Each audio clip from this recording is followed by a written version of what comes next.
Hello friends, hi, welcome back my channel.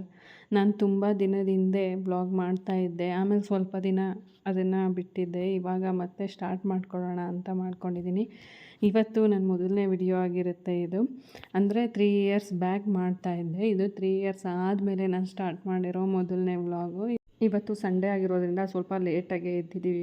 ಇವತ್ತೆಲ್ಲ full ಕೆಲಸ ಮಾಡ್ಕೊಳ್ಳೋಣ ಅಂತ ಹೇಳಿ ಪಾತ್ರೆ ಎಲ್ಲ ಬೇಗ ಬೇಗ ತೊಳಿತಾ ಇದ್ದೀನಿ. ಪಾತ್ರೆ ಎಲ್ಲ ತೊಳೆದು ಸಿಂಕೆಲ್ಲ ಕ್ಲೀನ್ ಮಾಡಿಕೊಂಡು, ಸಂಡೇ ಅಂದರೆ ಆರಾಮಾಗಿರ್ಬೋದಪ್ಪ ಇವತ್ತು ಅಂತ ಬೇಗ ಕೆಲಸ ಮುಗಿಸ್ಕೊತಾ ಇದ್ದೀನಿ. ಇವನಿಗೆ ನಾಳೆ ಟೆಸ್ಟ್ ಇದೆ, ಅದಕ್ಕೋಸ್ಕರ ಸಂಡೇನೂ ಬೆಳಗ್ಗೆನೇ ಓದೋಕ್ಕೆ ಕೂರಿಸಿದ್ದೀನಿ. ಮಧ್ಯಾಹ್ನ ಆದಮೇಲೆ ಓದ್ಕೊ ಅಂತ ಅಂದರೆ, ಅಯ್ಯೋ ನಾನು ಓದಲ್ಲ, ಮಲ್ಕೋಬೇಕು, ಆಟ ಆಡಬೇಕು ಅಂತ ಹೇಳ್ತಿರ್ತಾನೆ.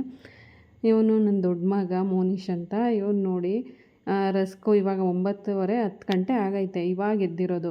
ಇವಾಗ ರಸ್ಕ್ ತೊಗೊಂಡು ಹಾಲು ಕುಡಿಯೋದಕ್ಕೆ ಅಂತ ಬಂದಿದ್ದಾನೆ. ಹಾಲು ಕಾಯಿಸಿಟ್ಟು ತುಂಬಾ ಹೊತ್ತಾಯ್ತಾಗಲೇ. ಈಗ ರಸ್ಕ್ನ ಮೂಸ್ ನೋಡ್ತಾ ಇರೋದು. ಈ ಮೂಸ್ ನೋಡಿದ್ರೆ ಯಾವ್ದು ಚೆನ್ನಾಗೈತೆ ಯಾವ್ದು ಚೆನ್ನಾಗಿಲ್ಲ ಅಂತ ಗೊತ್ತಾಗುತ್ತೇನೋ ಅವನಿಗೆ. ಅದಕ್ಕೆ ಮೂಸ್ ನೋಡ್ತಾ ಇದ್ದಾನೆ. ನಾನು ರೇಗಿಸ್ತಾ ಇದ್ದೆ, ಏನು ಮೂಸ್ ನೋಡಿದ್ರೆ ಗೊತ್ತಾಗುತ್ತಾ ಅಂತ.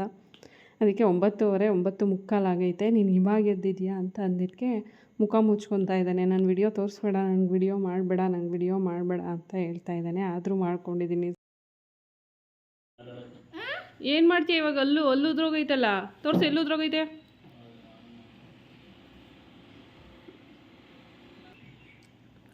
ಮತ್ತು ಏನು ಮಾಡ್ತೀಯ ಇವಾಗ? ಅಲ್ಲನ್ನ ತಗೊಂಬೋಗಲ್ಲು.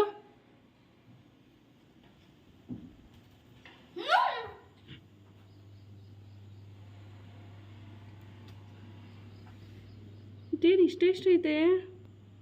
ಅಷ್ಟೇ, ಇನ್ನೊಂದು ಸ್ವಲ್ಪ ಮುರಿದಾಗ ತೋರಿಸ್ತೀನಿ.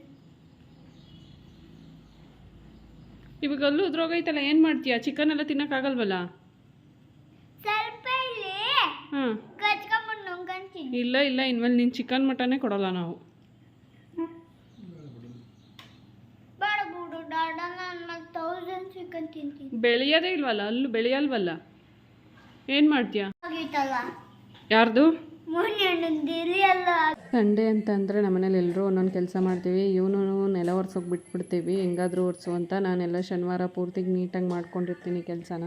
ಇವನು ಸ್ವಲ್ಪ ಕೆಲಸ ಇವಾಗಲಿಂದನೇ ಕಲ್ತ್ಕೊಂಡ್ಲಿ ಅಂತ, ಏನಾದರೂ ಸ್ವಲ್ಪ ಹುಷಾರಿಲ್ಲದೆ ಇದ್ದಾಗ ಅಥವಾ ಏನಾದರೂ ಎಮರ್ಜೆನ್ಸಿ ಎಲ್ಲಾದರೂ ಹೋಗಬೇಕಾಗಿದೆ ಅನ್ಬೇಕಾದ್ರೆ ಸ್ವಲ್ಪ ಏನಾದರೂ ಹೇಳಿದಾಗ ಬರುತ್ತೆ ಮಾಡ್ತೀನಿ ಅನ್ನೋ ಲೆವೆಲ್ಗಾದರೂ ಆಗಬೇಕು ಅನ್ನೋದಕ್ಕೋಸ್ಕರ ಅಷ್ಟೇ. ಅವನಿಗೂ ಕೆಲಸ ಕಲಿಬೇಕು ಅಂತ, ಅವ್ರವ್ರ ಕೆಲಸ ಅವ್ರವ್ರು ಮಾಡ್ಕೊಳ್ಳೋ ಥರ ನಮಗೂ ಸ್ವಲ್ಪ ಹೆಲ್ಪ್ ಮಾಡೋ ಥರ ಇರಬೇಕು ಅಂತ.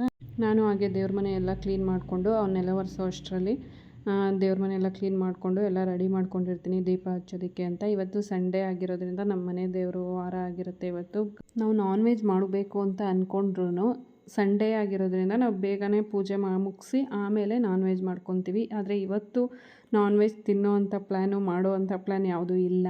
ಬೇಡ ಅಂದ್ರೂ ನೈಟು ಹಿಂಸೆ ಮಾಡಿ ಆದ್ರೂ ಅವ್ರ ಅಪ್ಪನ ಕೈಲಿ ಹೋಟ್ಲಲ್ಲಿ ತರಿಸ್ಕೊಂಡು ತಿಂತಾರೆ. ಬೆಳಗ್ಗೆಯಿಂದ ಸಂಜೆವರೆಗೂ ಸಂಡೇ ಇದೇ ಕೆಲಸ ನಮ್ಮ ಮನೆಯಲ್ಲಿ. ನಾವು ಅಯ್ಯೋ ಕಿತ್ತಾಡ್ತಾ ಇರ್ತಾರೆ, ಇಲ್ಲ ಇವನು ಅಳ್ತಾನೆ ಇಲ್ಲ ಅವನು ಅಳ್ತಾನೆ, ಯಾರಾದರೂ ಒಬ್ಬರು ಬೈಸ್ಕೊಂಡು ಅಳ್ತಾರೆ. ಅದಕ್ಕೋಸ್ಕರ ಕಿತ್ತಾಡಬೇಡ್ರಿ ಸುಮ್ಮನೆ ಇರೋ ಅಂತಂದ್ರು ನಾವು ಕಿತ್ತಾಡ್ತಾ ಇಲ್ಲ, ಆಟ ಆಡ್ತಾ ಇದ್ದೀವಿ ಅಂತಾರೆ. ಲಾಸ್ಟಲ್ಲಿ ನೋಡಿದ್ರೆ ಯಾರಾದರೂ ಒಬ್ಬರು ಹತ್ಕೊಂಡು ಕೂತಿರ್ತಾರೆ. ನಾನು ನಿನ್ನ ಜೊತೆ ಆಟ ಆಡೋಕ್ಕೆ ಬರಲ್ಲ, ನಾನು ಬರಲ್ಲ ಅಂತ ಇಬ್ಬರು ದೂರ ಕೂತಿರ್ತಾರೆ. ಅದೇ 5 ನಿಮಿಷಕ್ಕೆ ಈ ಬಾರೋ ಅಂತ ಮತ್ತೆ ಶುರು ಮಾಡ್ಕೊತಾರೆ. ಸಂಡೇ ಮಾತ್ರ ನಾನ್ ವೆಜ್ ಮಾಡದೇ ಇದ್ದರೂ ಪರವಾಗಿಲ್ಲ, ಹೋಟೆಲಲ್ಲಿ ತಿನ್ನಬೇಕು ಅಂತ ತಂದೂರಿ ಚಿಕನು, ಎಗ್ ರೈಸು ಮತ್ತು ಕಬಾಬು ಎಲ್ಲ ತೊಗೊಂಬಂದು ಮನೆಯಲ್ಲೇ ತಿಂತಾಯಿದ್ದೀವಿ. ಇವತ್ತಿನ ವಿಡಿಯೋನ ನಾನು ಇಲ್ಲಿಗೆ ಮುಗಿಸ್ತಾ ಇದ್ದೀನಿ. ಮತ್ತೆ ಮುಂದಿನ ವಿಡಿಯೋದಲ್ಲಿ ಸಿಗೋಣ. ನನ್ನ ಯೂಟ್ಯೂಬ್ ಚಾನಲ್ನ ಸಬ್ಸ್ಕ್ರೈಬ್ ಮಾಡ್ಕೊಳ್ಳಿ, ಹಾಗೆ ಲೈಕ್ ಮಾಡಿ. Thank you.